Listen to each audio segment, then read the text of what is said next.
Hey everyone, Harry here. I want to talk about the prospective legal challenges to Biden stepping aside and Harris being on the ballot. But first, I just want to take a minute to note what a juggernaut. It's been less than 48 hours. There was, weeks of speculation in how it would work, an open convention, and how would all these other candidates stand down, and if it weren't Harris, wouldn't it be total controversy, etc. Less than 48 hours after Biden's announcement, it is so clearly a new day. Harris, and you credit Harris, but you really got to credit the famously disorganized, can't get its act together Democratic Party, have so quickly coalesced around Kamala Harris, who now has pledged the official number of delegates she needs, meaning it's over. The Democratic nominee for president will be Kamala Harris. The next president of the United States will be Kamala Harris or Donald Trump, and that is really served up. And we are suddenly and, happily in a, exciting new campaign. And you have to both be impressed at how quickly and methodically the Dems got their act together, but also breathe a sigh of relief. This is a nonpartisan show except for the partisan element of anybody but Trump. And from that standpoint, what a difference 48 hours makes. She is now today going right for the heart, going into the swing state of Wisconsin, where the Republicans held their convention last week. And she is prosecuting the case in a way that I think really jabs at Trump. We have a sort of recycled tagline from the 2020 election that was a pretty devastating commercial. I put sexual predators in jail. He is one. I have prosecuted the biggest banks. He's held the government out for purchase and sale.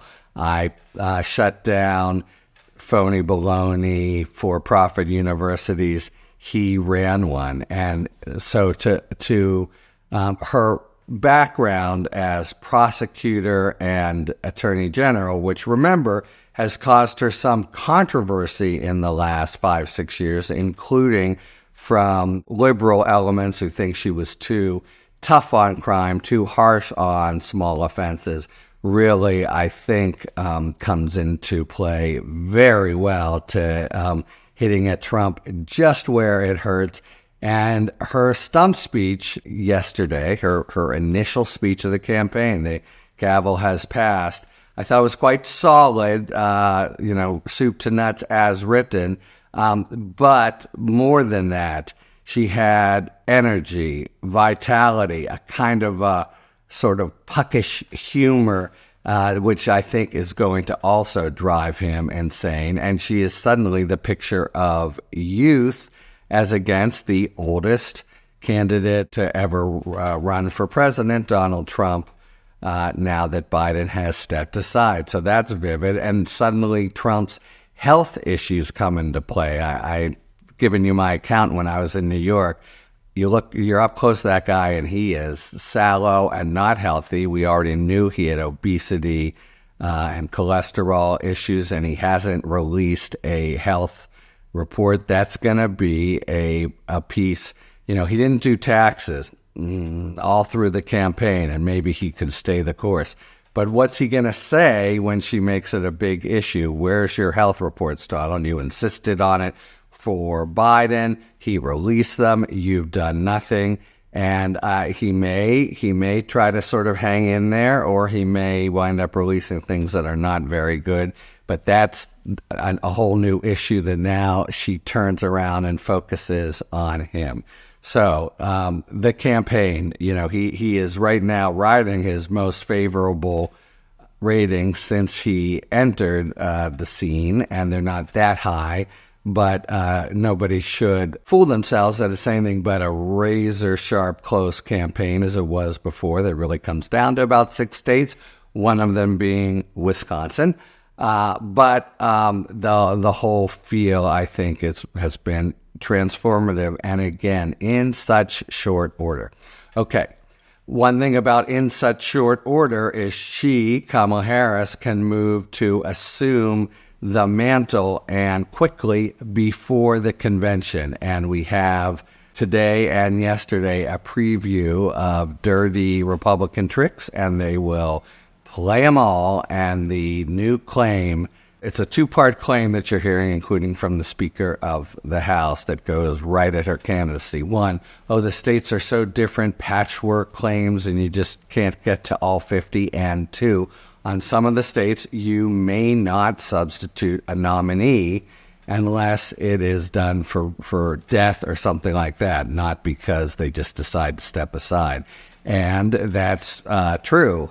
At least in a few states, but totally irrelevant because Joe Biden was not the nominee. Joe Biden was the person who Kamala Harris is today, the candidate who had aggregated enough delegates that you knew he was going to become the nominee in Chicago, or, and this will be also the case with Kamala Harris, slightly before, I think. The convention is due to start the 18th, or that week, that Monday, and I think they're planning, it's actually going to be a big rules meeting enclave tomorrow. But I think the plan is, as it was with Biden, to have a vote by acclamation so she becomes the nominee. August 7th is the date that's being thrown around, and that's one. It means she, again, it just further reinforces the solidity with which she's, seized the moment. And again, not just her, the Dems, God bless them, they are united, or so it seems. So all the candidates who might have opposed her, and they will have the technical, nominal opportunity to throw their hats in the ring, but nobody will do it because they've all already coalesce behind the vice president, but we're talking Josh Shapiro and Gretchen Whitmer and all the whole sort of Jamie Raskin. The whole gang is now united, and so that means we can well expect come the 7th of August, Kamala Harris will be the nominee officially by acclamation and vote. At that point, in a few states, you couldn't do a switcheroo. But this is really of a piece. We're going into campaign season, and that means just ridiculous garbage claims from the Republicans that either are meant to just for PR reasons or just to tie up Democrats in knots, having to fight them off. But so many, their theme of basic disenfranchisement or attempted for really crappy legal reasons. That is their playbook when it comes to the eve of an election or a few months from the election. That's where we are. The experts here, both the sort of Democratic main election lawyer, Mark Elias, but also scholarly experts. Several others are like, no, this is a non-starter, but it just doesn't stop the Republicans. But nevertheless, so for now, this will be the first of 26 or so lousy lawsuits. Just that's their sort of specialty. But what's the quick answer to, you can't switch nominees? No one's switching nominees. He's not the nominee, and she will become the nominee. So really, the courts ought to make quick work of it. Election law is always sort of its own beast because it's done frenetically, and you have one judge do something wrong, and you have to try to quickly reverse it while the clock is ticking and we're coming up to the election. And that's the dynamic, for instance, in the granddaddy of these, Bush v. Gore. But anyway, here's the first foray by the Republicans in their sort of election interference litigation mode, and it really should sink like a stone because nobody.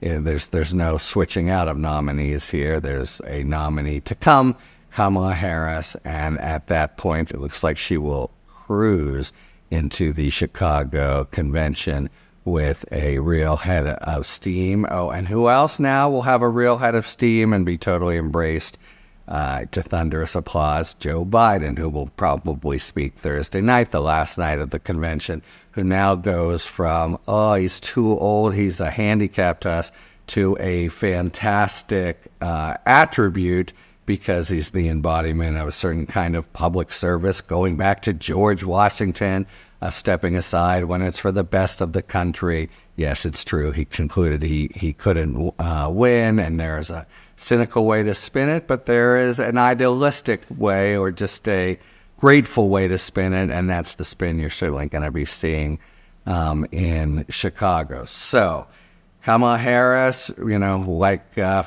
first with a bullet, and the nomination race is over. Everyone is assembling behind her. She will probably, within a week to 10 days, designate her vice president. She has ordered up vetting materials on at least 4, to include Governor Josh Shapiro of Pennsylvania. And everything is moving quite quickly. A fairly significant point from yesterday is she kept aboard Biden's 2 main the campaign manager and campaign strategist. With, you can't reinvent the wheel, especially when you're driving at 90 miles an hour. On the other hand, famously, campaigns are so tense, and there are different camps, and the Biden camp now, which is not identical to the Harris camp, will be sort of running the show, and things seem united, but that will make for some behind the scenes, wrinkles to iron out. But man, what a difference 48 hours makes. Kamala Harris, the next nominee for president for the Democratic Party, and Donald Trump, I think, really sort of in retreat would be the wrong word, but she seems to be a particularly effective candidate in terms of drawing a contrast with him.